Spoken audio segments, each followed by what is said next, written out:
You don't lose your faith all at once. It's not like dropping a glass on the floor where it shatters in a single second and everyone turns to look. It's slower than that. It's quieter. It's more like a leak in a tire. You drive on it for miles, ignoring the pull, ignoring the way the steering wheel fights your hands until one morning you walk out to the driveway and realize the rim is grinding against the pavement, that you aren't going anywhere. That's how it happened to me. It wasn't one firefight. It wasn't one bad call. It was the accumulation of days where the math simply didn't add up. I was raised to believe in order, in a plan, in the idea that if you do the right thing, if you stand your ground and protect the man next to you, there is a balance to the universe, a righteous scale. But over there, the scales were broken. I saw good men, men who carried pictures of their kids in their helmets, men who prayed before every patrol, get erased in a flash of white light and dust. And I saw the others, the ones who didn't care, the ones who treated the whole thing like a sick game. I saw them walk away without a scratch. It wears you down, it hollows you out from the inside. You stop asking God for protection because you realize He isn't listening, or if He is, He's busy somewhere else. Maybe He stayed back in the States. Maybe He doesn't issue passports for where we went. By the time I got on that plane to come home, I was empty. I wasn't angry. Anger implies you still care enough to scream. I was just finished. I looked out the window at the clouds and felt absolutely nothing. No relief, no gratitude. Just a cold, hard certainty that it was all random. That chaos was the only king. Coming back was the hardest part. Everyone warns you about the noise. They tell you that you'll jump at car backfires or fireworks. They don't tell you about the silence. The silence in my own house was heavier than any rucksack I ever carried. I would sit at the kitchen table at 3 a.m., the only light coming from the street lamp outside, and I would feel like a ghost haunting my own life.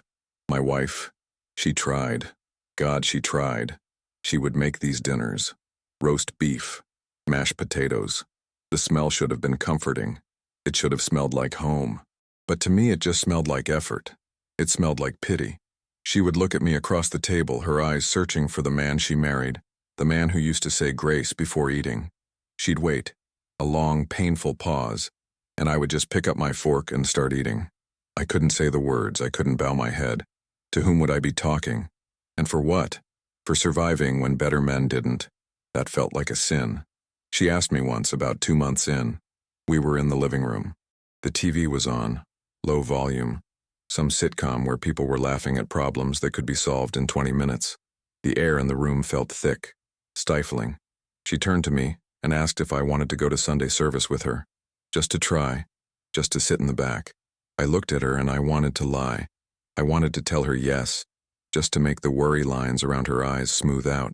But the truth was stuck in my throat like a piece of jagged glass. I told her no. I told her I was done with that. She didn't argue. She just nodded, looked down at her hands, and the distance between us on that couch grew by 1,000 miles. She went to bed early that night. I stayed up. I sat in the dark, staring at the blank screen of the television, listening to the house settle. I felt the weight of the roof above me, the safety of it. It felt unearned. It felt fraudulent. I started taking long walks at night. It was the only time I could breathe. The air in the house was too recycled, too full of expectations I couldn't meet.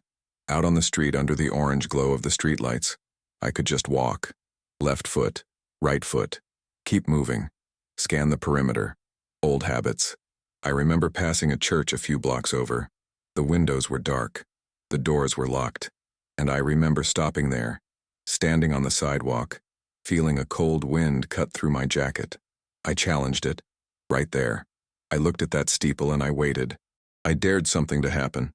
I dared some bolt of lightning, some voice, some sign to tell me that there was a reason why Miller didn't make it back, why Davis lost his legs, why I was standing here whole, able to walk, able to breathe, when I had done nothing to deserve it. Nothing happened. Just the wind rattling a loose sign. Just the sound of a car passing in the distance. That was the confirmation. That was the seal on the envelope. I was alone. We were all alone. The escalation started internally. I wasn't violent. I didn't break things. I just disappeared. I was physically present. I went to work at the warehouse. I moved boxes. I signed papers. I came home. But I wasn't there. I was drifting further and further out to sea. I stopped sleeping in the bed. I told my wife it was my back. that the mattress was too soft. That was a lie. The truth was, I couldn't stand the warmth. I couldn't stand the peace of her breathing next to me. It made me feel guilty. How could I sleep so soundly when I knew what the world was really made of? I moved to the guest room, then to the recliner in the basement. The basement became my bunker. No windows, concrete walls. It felt familiar. It felt safe. I had my boxes of gear down there, things I hadn't unpacked. My uniform was in a garment bag hanging on a pipe. Sometimes I'd unzip it just to smell the dust. That ancient, baked-in dust that never really washes out. It smelled like reality. Everything upstairs, the scented candles, the fabric softener, the fresh coffee, it all felt like a mask. A thin coat of paint over a rotting wall. I started drinking. Not to get drunk, not to party. It was medicinal. A precise dosage to turn the volume down. 2 glasses of whiskey. Just enough to blur the edges of the memory. Just enough to stop the film reel playing in my head. The reel of that last patrol. It was a Tuesday. It's always a Tuesday or a Thursday, never a dramatic day. Just a Tuesday. We were moving through a village we had cleared 3 times before. Routine. Complacent. That's the word. Complacent. We thought we knew the ground. We thought we had the rhythm. Miller was on point. He turned back to look at me, to make a joke about the chow hall spaghetti. He was smiling. The sun was hitting his face. And then the earth just opened up. I don't remember the sound. I've been told it was loud, earth-shattering. But in my head, it's silent. It's just a vacuum. 1 second he was there, smiling, a living, breathing man with a future, with a daughter waiting for him in Ohio. The next second, there was just gray smoke and red mist. I ran to him. I did everything the training told me to do. My hands moved on their own. Tourniquets. Gauze. Pressure. I was screaming at the radio, screaming at God, screaming at Miller to stay. He looked at me. His eyes were wide. Surprised. Not scared. Just surprised. Like he couldn't believe the story was ending this way. He tried to speak. He tried to say something. I leaned in, putting my ear to his mouth, desperate for some final wisdom, some last message I could carry. He just gurgled, and then the light went out. That was it. No final speech, no angel coming down. Just biology failing, just the machine stopping. I carried that silence home with me. It sat in the basement with me. It sat in the bottom of the whiskey glass. It whispered to me that nothing matters. That loyalty, honor, courage, they are just words we invented to make the butchery feel noble. But it isn't noble. It's just math. Wrong place, wrong time, subtraction. My wife came down to the basement one night. It had been 6 months. I hadn't shaved in a week. The air down there was stale, heavy with the smell of old damp concrete and bourbon. She stood at the bottom of the stairs holding a laundry basket. She didn't come closer. She knew the perimeter. "We can't keep doing this," she said. Her voice didn't shake. It was flat, resigned. I didn't look at her. I was staring at a knot in the wood paneling. "I know," I said. "You're not here," she said. "You came back, but you didn't come home." "I can't," I said. It was the most honest thing I had said in half a year. "I don't know how. Maybe you need to talk to someone, not me. Someone who knows." "There's nothing to talk about," I snapped. The anger flared for a second, hot and quick. Talking doesn't change the math. Talking doesn't bring Miller back. Talking is just noise. She stood there for a long time. I could feel her eyes on me, assessing the damage, calculating if the structure was too far gone to save. Then she turned and walked back up the stairs. The door closed with a soft click. That click sounded like a judge's gavel. I knew then that I had to leave. Not just the house. I had to leave the whole charade. I couldn't pretend to be a husband, a neighbor, a citizen. I was contaminated. I was carrying a disease of truth that would infect everything I touched. I needed to go somewhere where the silence made sense. A cabin. A hole in the ground. Somewhere where I didn't have to look at people living their lives like they were guaranteed tomorrow. I started making a plan. A mental checklist: pack the bag, check the truck, leave the bank accounts to her. It was a tactical withdrawal. I convinced myself I was doing her a favor. I was cutting out the rot so the rest of the fruit could survive. I set the date. A Friday. She would be at work. I'd be gone before she got back. Clean break. Thursday night came. The night before the departure. The air in the basement felt electrified. like the static before a storm. I couldn't sit still. I paced the small room, 4 steps one way, 4 steps back. My skin felt too tight for my body. I started going through my gear one last time, deciding what to take, what to leave. I opened a small metal box I kept locked. It had my medals in it, ribbons, coins, pieces of metal that were supposed to equal the weight of what we did. I held a challenge coin in my hand. It felt cold, useless. I tossed it into the trash can. It made a hollow thud. Then I saw it, tucked at the bottom of the box. An envelope. It wasn't official. It was handwritten. The paper was cheap, slightly crinkled. It had been forwarded to me by the unit liaison 3 months ago, and I had thrown it in the box without opening it. I didn't want to read letters. I didn't want to hear from the families. I didn't want to be reminded. But tonight was the end. Tonight was the clearing of the accounts. I picked it up. The handwriting was shaky. It wasn't cursive. It looked like someone had struggled to form the letters. There was no return address on the flap, just my name on the front, written in blue ink that had started to fade. I sat down on the edge of the cot. The basement was dead quiet, just the hum of the furnace in the corner. I turned the envelope over in my hands. It felt light, insignificant. I almost threw it away. I almost tossed it in the bin with the coin and walked away. Why open old wounds now? Why let the ghosts speak right before I run? But something stopped me. Maybe it was just the soldier's instinct to clear the inbox, to leave no loose ends. I tore the flap open. There was a single sheet of lined notebook paper inside, and a photograph. I pulled the photo out first. It was blurry, taken on a disposable camera probably. It showed a group of kids, maybe 7 or 8 years old. They were standing in front of a pile of rubble that used to be a schoolhouse. But they weren't looking at the rubble. They were looking at the camera, and they were smiling. Not polite smiles. Huge, beaming, gap-toothed smiles. One of the kids, a boy in a red shirt that was 2 sizes too big for him, was holding something up. I squinted in the dim light. I brought the photo closer. He was holding a wrapper from a specific type of protein bar, the kind we carried, the kind I used to hand out when we did sector sweeps. My heart hammered against my ribs. A slow, heavy thud. I unfolded the letter. The paper rustled loudly in the quiet room. It was written in broken English. The ink was ballpoint, pressed hard into the paper, skipping in places where the surface beneath must have been uneven. The grammar was wrong. The tenses were confused. But the meaning was sharp enough to cut through 6 inches of steel. To the soldier who stopped, it began. I remembered the day. I remembered the kid. It wasn't a mission. We were just waiting for transport. We were tired, covered in grime, sitting on the hood of a Humvee, smoking cigarettes and trying not to think about the heat. This kid had walked up, skinny, knees knobby and scarred. He didn't ask for money.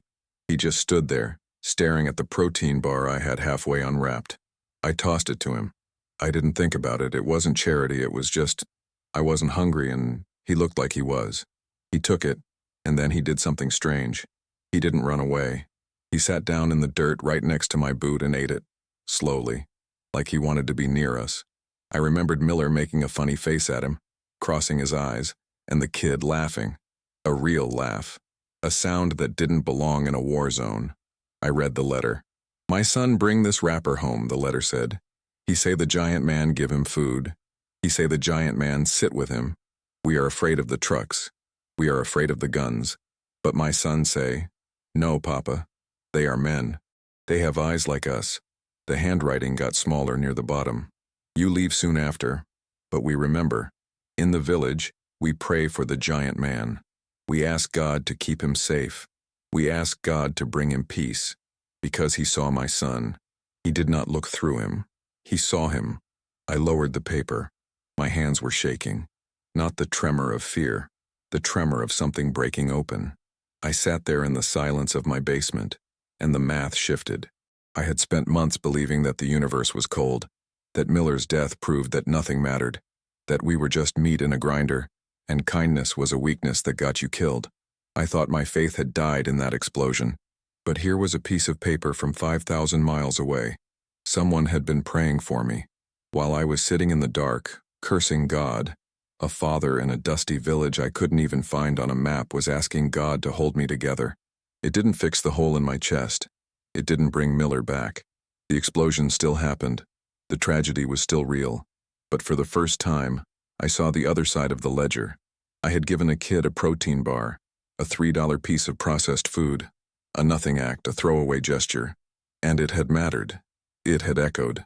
I looked at the photo again. The kid's smile. He was alive. He was standing there holding that wrapper like a trophy. Because for 5 minutes on a Tuesday he wasn't a victim of war. He was just a boy eating a snack next to a man who didn't hurt him. The weight in the room changed. It wasn't lighter exactly, but it was different. It wasn't the crushing weight of a collapsing roof anymore. It was the weight of responsibility. If that small thing mattered, then maybe the other things mattered too. Maybe my wife's roast beef mattered. Maybe her sitting on the couch waiting for me mattered. Maybe my survival wasn't an accident. Maybe it wasn't a sin. Maybe it was an obligation. I looked at the duffel bag I had packed. The go bag. The escape hatch. It looked cowardly now. It looked like I was running away from the only thing that was real. I stood up. My knees popped. I felt the concrete floor under my socks. Solid. I picked up the bag. I unzipped it. I took out the shirts. I took out the socks. I took out the cash I had hidden in the side pocket. I put them back in the drawers. I put the laundry back in the hamper. I took the letter and the photo, and I put them back in the metal box. But I didn't lock it this time. I left the lid unlatched. I turned off the light in the basement. The stairs seemed steeper than usual. Every step was a choice. I was climbing out of the grave I had dug for myself. I got to the top of the stairs. The kitchen was gray. The sun was just starting to think about coming up. The light was that bruised purple color before dawn.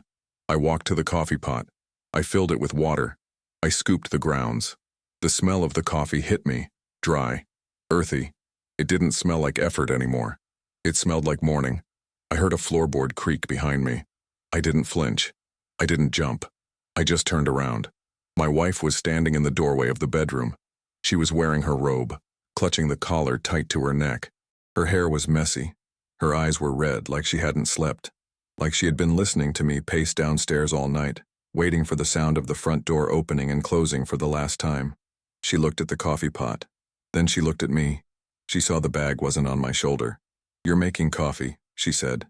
Her voice was a whisper, a question. I looked at her. I really looked at her. I saw the lines of worry I had put there. I saw the gray in her hair that hadn't been there a year ago.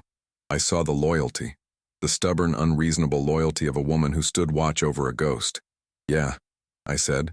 My voice was raspy. I cleared my throat. "I'm making coffee." She took a step forward, hesitant, like I was a wild animal that might bolt if she moved too fast. Are you okay?" I thought about the question. Was I okay? No. I would never be the man I was before. I would never be the guy who could watch fireworks without flinching. I would never be the guy who believed the world was fair. I was damaged. I was a tire with a slow leak. But I wasn't empty. Not anymore. "No," I said. "I'm not okay. I don't think I'm going to be okay for a long time." She stopped. Her shoulders slumped a little. She expected the rejection. She expected the retreat. "But," I said. I waited. I needed the word to be heavy enough. "But I'm here. I'm staying."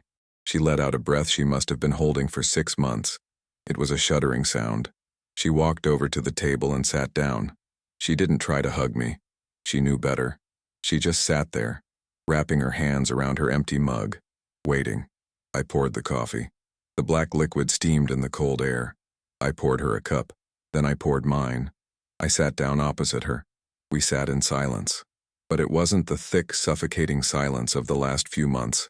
It was a companionable silence. It was the silence of two people sitting in the rubble deciding to start moving bricks. I took a sip. It burned my tongue. The pain felt good. It felt real. I realized then that faith isn't a lightning bolt. It isn't a magic trick that fixes everything. Faith is just the grit to keep breathing when you have every reason to stop. It's the refusal to let the chaos win. Miller died. That's a fact. The war is ugly. That's a fact. But the kid in the red shirt is alive. And he remembers. And my wife is sitting here drinking coffee with a man who almost left her. That's enough. It has to be enough. I watched the sun finally break over the horizon, hitting the kitchen window. It showed the dust motes dancing in the air. It showed the fingerprints on the table. It showed the cracks in the paint. It was imperfect. It was messy. It was broken. It was beautiful. I'm not fixed. I'm not whole. But I'm home. And for today, I'm holding the line right here. If you are listening to this and you are feeling the weight, if you are sitting in a basement somewhere, wondering if the math adds up, listen to me. You are not invisible. The things you carry are heavy, but you do not have to carry them to the grave today.